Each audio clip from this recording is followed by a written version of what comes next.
For many sailors, the Bahamas are the ultimate cruising destination.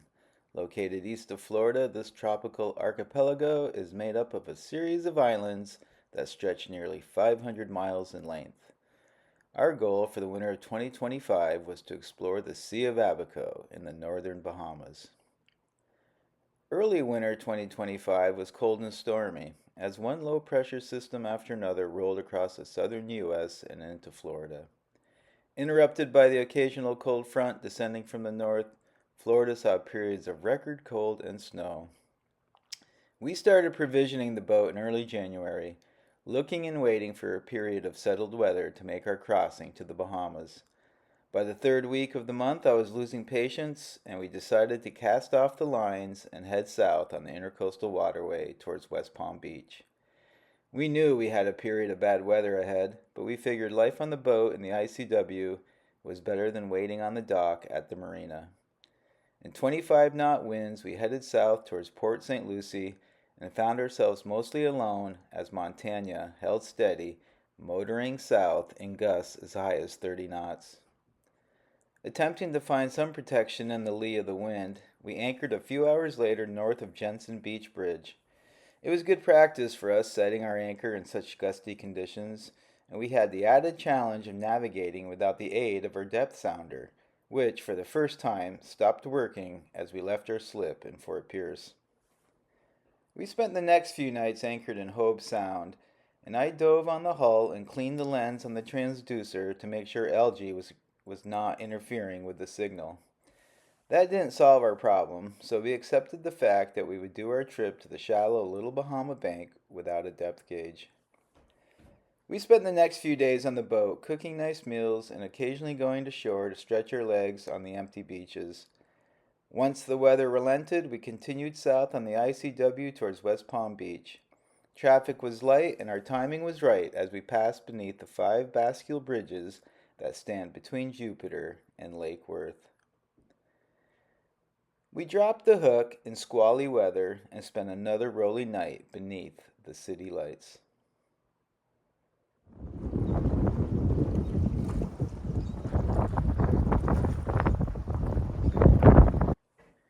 We decided to book a slip at the Riviera Beach Marina to top off our fresh water, pump out the holding tank, charge the batteries, and to wait for good conditions we needed for crossing the Gulf Stream.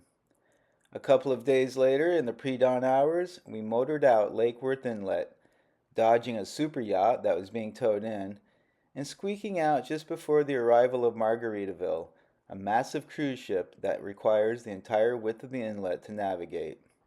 It felt good to finally be out on the open ocean, to raise the sails and to point the bow towards the west end on Grand Bahama Island. Several other cruisers were making the crossing as well, and for most of the day, other boats were always in sight. West End treated us well, and after clearing customs, we headed north towards Memory Rock.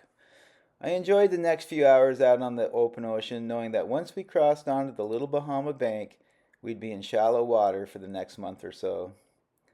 Our goal for the night was the tiny, isolated, and totally unprotected Mangrove Key anchorage. We had the place to ourselves and experienced one of the calmest nights of the trip.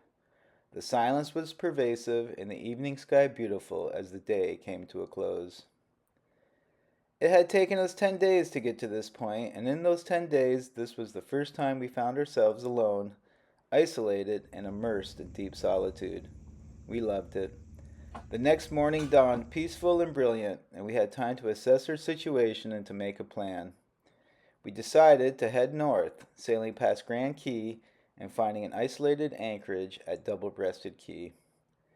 From this point on, our days consisted of sailing island to island, kayaking to shore to hike and explore the remote, desolated beaches, and enjoying our time at anchor before heading to the next destination. The weather was warm and sunny, and the water was crystal clear. During the first 2 weeks, we made stops at Double-Breasted Key, Crab Key, Powell Key, and Spanish Key. Each island had something unique to offer, and time passed quickly as we made our way through the tropical island chain. About once a week, we needed to get a slip at a marina to plug in our batteries and to keep everything charged. Our refrigeration was the biggest draw on the battery bank, and our 200-watt solar wasn't quite able to keep up with the demands in power. We had a full stash of bacon and steaks we were determined to keep frozen, and having a slip for a night or two also enabled us to top off our fuel tanks, get fresh water, and enjoy a meal out. The marina and crew at Spanish Key are excellent. The island is quiet and beautiful, with plenty of room for long walks along immaculate beaches and limestone banks. We found our best conch shells here and enjoyed the diverse menu at the restaurant. When we left, they gave us some fresh stone crab claws, which we made for a great meal later that night at anchor. From here, we headed to Manjack Key, which offers lots of anchoring options in several bays along the west and northern coast. One of the northern beaches is known for its shark and ray encounters due to people feeding them from the shoreline. We had mixed feelings about this, knowing how quickly wild animals are habituated by this behavior. Several trails cross the island. The iconic art trail was entertaining and more extensive than we expected. The island is populated with a scattering of homes and cabins, but no commercial infrastructure is in place. To cruise further south throughout the Abacos requires a short passage through Whale Cut and into the Atlantic for a brief time before re-entering at Loggerhead Channel. During strong northerlies, the seas can sometimes build up and make this a challenging maneuver, but we had perfect conditions as we negotiated this brief crux. We headed to Treasure Key, which has one of the most beautiful beaches in the entire Abacos. Beach walks and swimming were by now our daily routine. The air and sea temps were perfect. Great Guana Key was our next place to drop the hook, and ended up being one of our favorite places. It's a fairly large island with minimal development and lots of hiking and beach options. It is famous for two island bars, Grabbers on the Abaco side and Nippers perched high on the dunes above the Atlantic. The drinking culture is well established here, and both bars were busy each day by mid-afternoon. We resisted the temptation to get so comfortable so quickly and held off until our evening sundown around Board Montana. Sunsets and sunrises are daily highlights throughout the islands, and the displays of light, sun, and color was always amazing, with or without a drink in hand. Our next stop was Elbow Key, which was the furthest south we went and was also one of the longest stays at the marina we had. We had met some friends here for a week of sunshine, food, and fun. Hope Town is a popular destination for cruisers and travelers of all types. The mooring field in town was packed, and the view from the lighthouse was pretty amazing. The Elbow Reef Lighthouse went into operation in 1863. It is still the oldest kerosene-burning lighthouse in the world. Despite its popularity, Elbow Key still offers quiet beach walks, solitude, and peace. The flora and fauna is beautiful here, and we had many opportunities to enjoy the natural elements that exist on this tropical island. This was our turnaround point, and we began making plans to retrace our path across the bank and back to Fort Pierce. The marina had tucked us deep into the fairway and amongst some large motor yachts.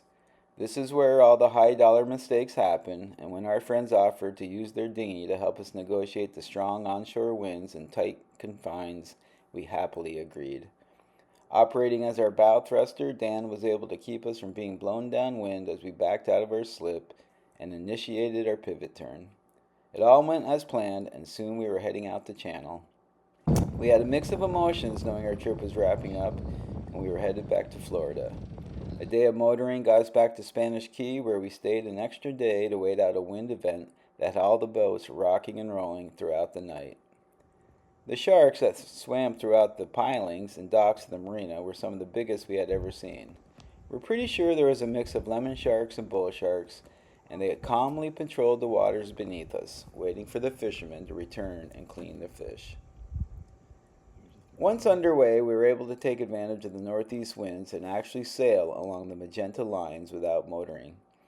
I think this is the biggest misconception we had about sailing in the Abacos, as there is very little actual sailing while traveling on the shallow little Bahama bank. Other cruisers we talked to agreed with us and shared their stories of motor sailing virtually everywhere they went. It was one of the biggest disappointments I had for the month or so we spent here, but on this final day, the wind direction worked for us, and we had about 8 hours of quiet, calm sailing in perfect conditions.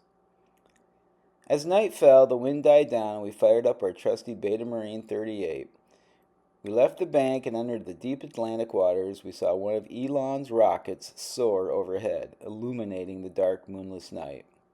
We had actually received an email a couple of days before warning sailors to avoid a swath of the Gulf of America and western Bahamas because the debris of the booster was planned to fall into this area. Pretty amazing the age we are living in right now. What a contrast watching rockets soar overhead while we are embracing the ancient tradition of crossing oceans under wind and sail power. Sailboats in the beginning were the spaceships of the day, taking their crews into new worlds and deep into the unknown and unexplored. Montana sometimes feels like a space capsule to us. She transports us to places we've never been and offers us the experiences we have never known. The ocean for us is like outer space, and the mix of nerves, fear, and apprehension that we feel may be what the astronauts are experiencing while hurtling through the galaxy at 17,000 miles per hour. These are the type of thoughts that can go through your mind on a dark, moonless night in the middle of the Gulf Stream, or when you see cumulonimbus clouds building on the horizon with a visible squall line headed your way. These sailing trips for us feel like true adventure, and we are very thankful to have this time in our life to experience them. And we are thankful to be able to share them here with you. Thanks for stopping by.